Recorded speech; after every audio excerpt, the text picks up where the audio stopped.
The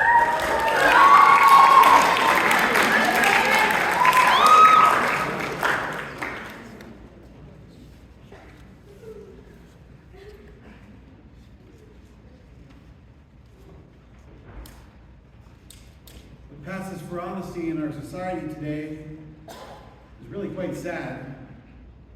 Too many, far too many, especially the young, believe honesty must be an insult. Typically followed by, "I'm just being honest." This is not really a statement of fact, but a weak justification for being completely rude, and also for a total lack of insight. Honesty does not have to be a cold dish. I would prefer it to be more of a wholesome slice of self-reflection. True honesty begins within. We must be honest with ourselves before we dare impugn others with our insecurities. Gavin McClure is honest all around. His consistency is an inspiration to his peers. And most importantly, he is honest with himself. He is able to channel this insightful self-reflection into consistent improvement to become one of the best students at our school. His honesty is a shining example of our code of conduct. Congratulations, Gavin McClure.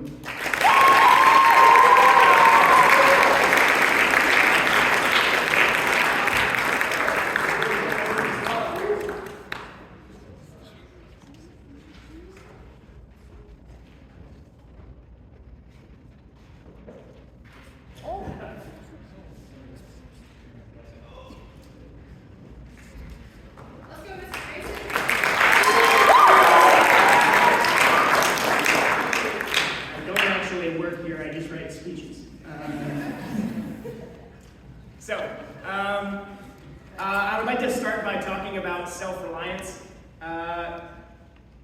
Self-reliance is not the act of scorning others. Rather, it is the knowledge that hard-won victories through personal work and growth can be some of the most satisfying experiences in life. The student that I would like to recognize this trimester has enjoyed many such victories recently. In class, she works diligently, knowing that she can't ask the important questions without first understanding what is out there to inquire about. This student also shows incredible self-awareness. When she sees room for improvement in herself, she resolves it with calculation and tact. She does not expect others to bend and cope, but reflects on her own strength and how to personally address things in her that she wants to improve. This student has constantly impressed us with her individual efforts to improve and thrive, which is why I would like to award Morgan McCandless with this trimester's self-reliance award.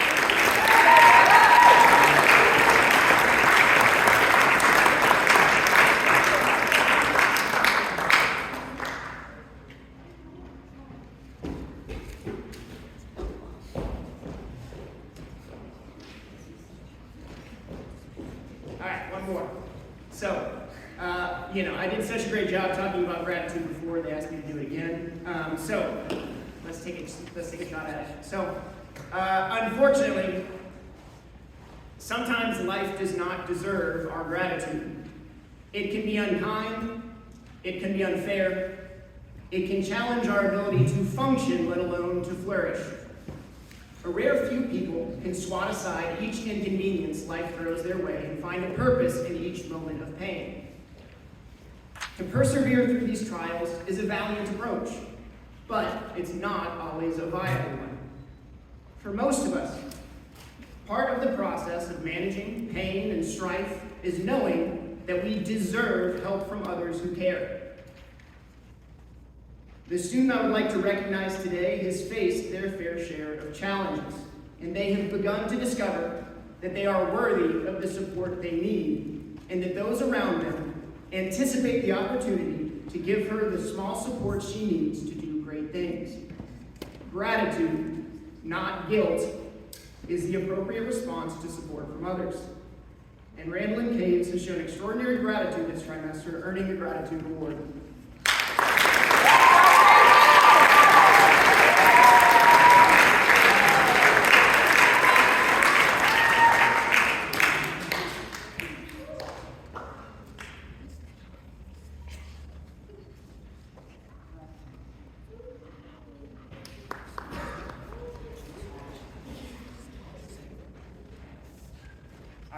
Mr. Roche.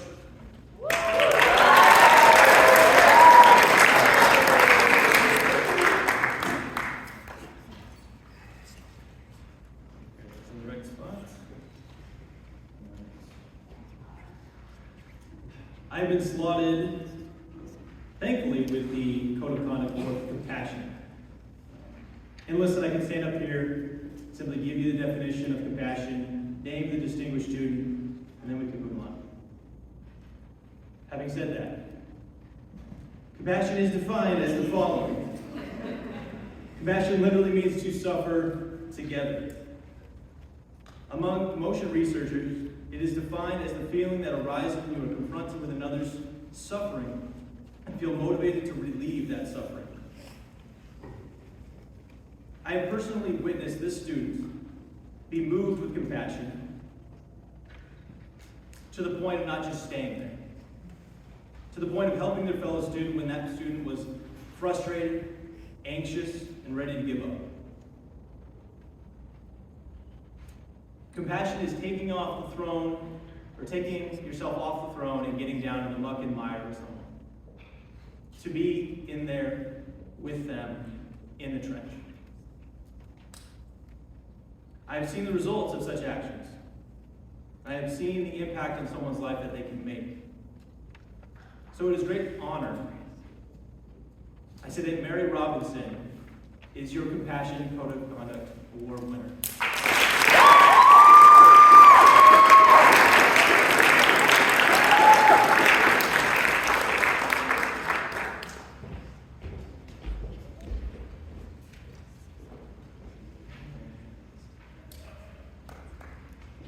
Mr. Vaughn?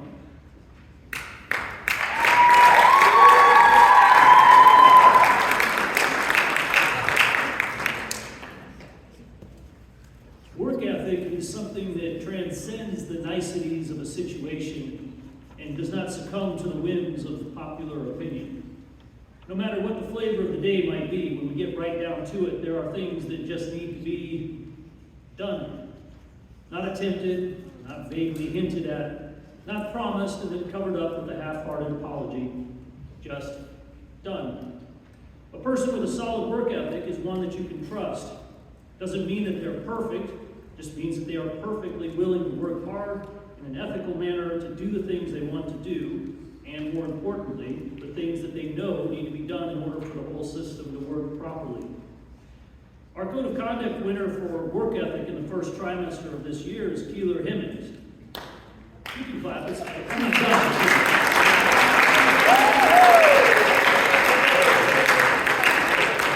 Keeler is just such a student. He simply embodies the trait. His solid work ethic not only paves the way for his own success, but helps to pave the way for the success of others. He gets to work, he gets the job done to the best of his considerable abilities, and he does so without complaint. He is selfless and diligent both in his athletic endeavors and in the classroom. You never have to wonder if he is bringing his best to the table. Keeler Hemmings.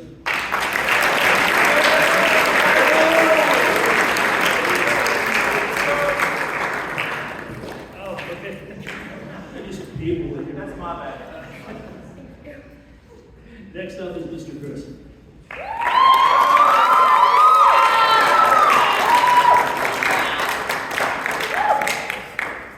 I just work here, man.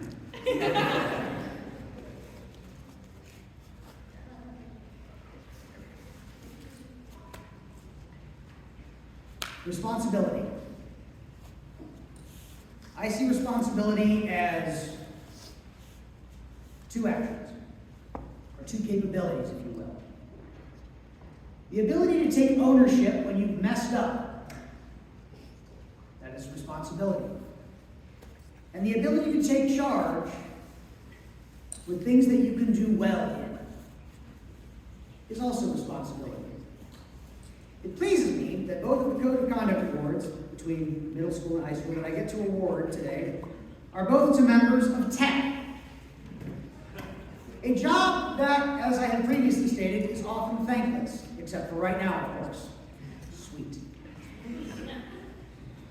A job where you have to do your job in the dark, unseen, silently, A job where if you do your job right, nobody knows, nobody notices. And if you do your job wrong, not only will everyone know you've done your job wrong, it could stop the show dead in its tracks.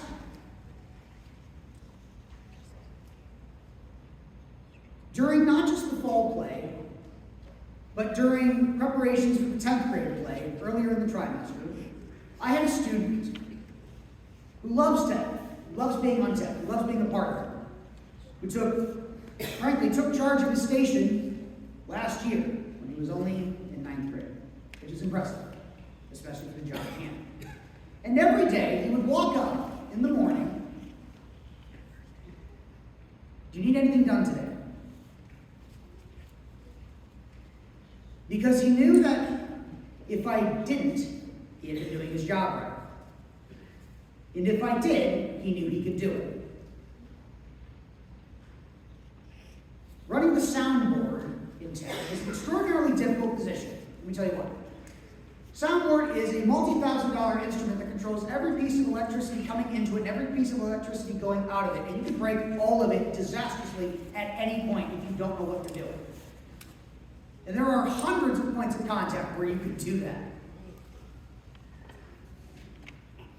And this young man understood how to do things, but more importantly, if he didn't know how to do something, to ask and learn.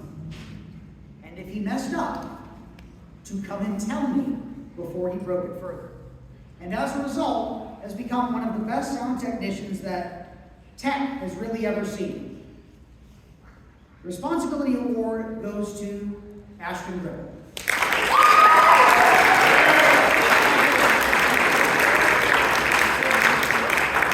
Who is not here right now, and so I shall accept his award on his behalf.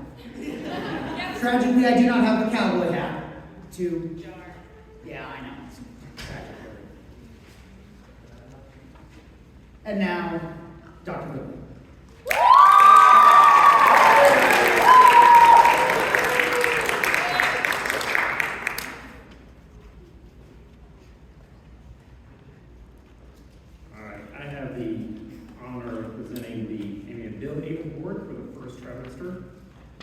When considering the character trait of amiability, one must take into account its full meaning to understand the true quality of an amiable person.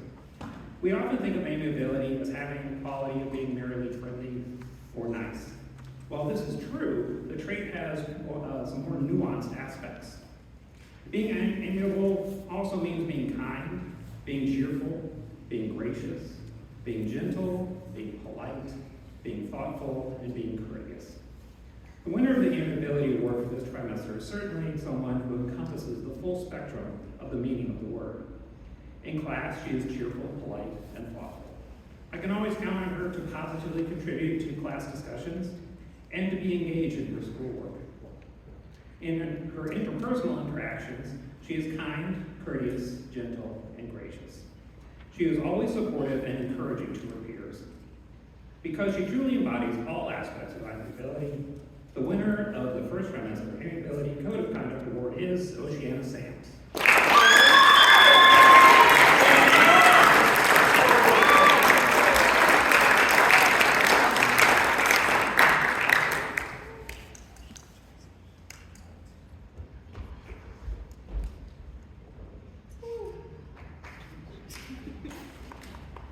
And now we'll hear from Ms. Bealey.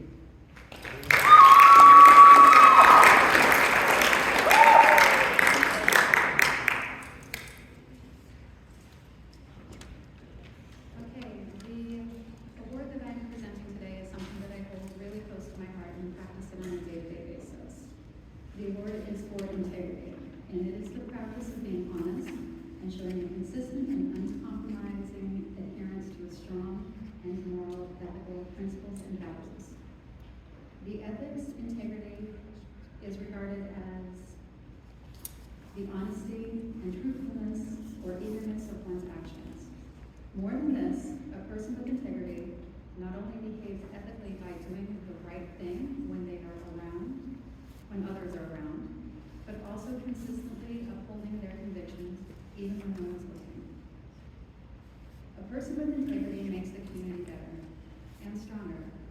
and it's a trait that we should value, honor, and strive to achieve. Our recipient of the Integrity Award sets an excellent example for us all to follow.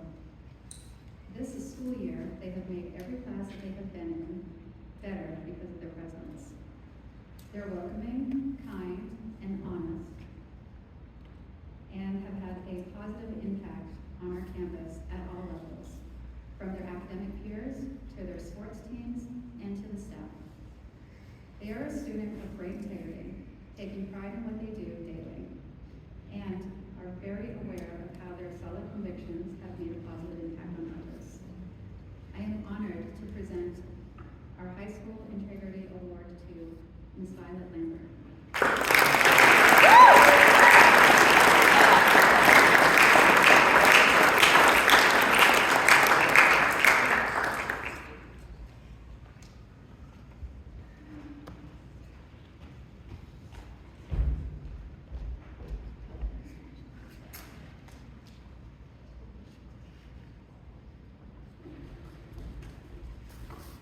And now, Mrs. Hemmings.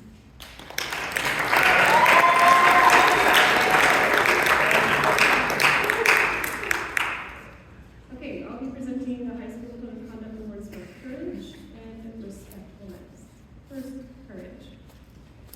The Latin word for courage is spelled virtus, but because in classical Latin V sounds like W, the word is pronounced virtus. The English words virtue and virtuous come directly from this Latin word, which is fitting because courage is certainly a virtue, a moral quality regarded as good. I've been especially impressed with the courage of one of my first-year Latin students, who has demonstrated that attribute simply by signing up to study Latin, which can definitely seem daunting. And Latin has not been easy for this student. Learning a holy language rarely is. But this student has kept the courage of their convictions and continued to press on, taking the struggles in stride and putting in extra time to gain understanding. The award for courage goes to Leo McClure.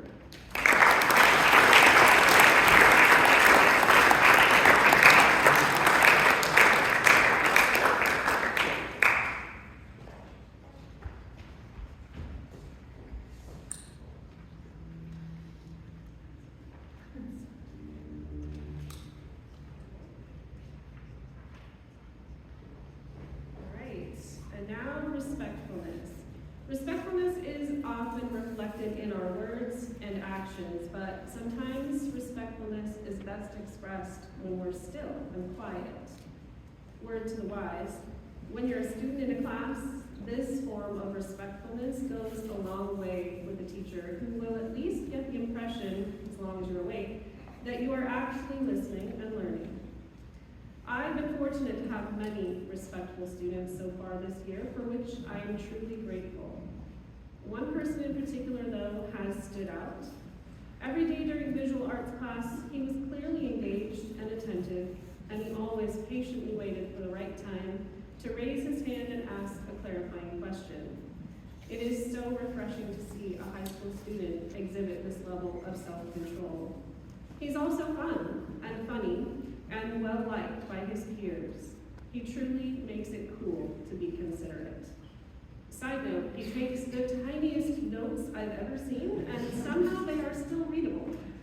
The award for respectfulness goes to Sebastian Canonizato.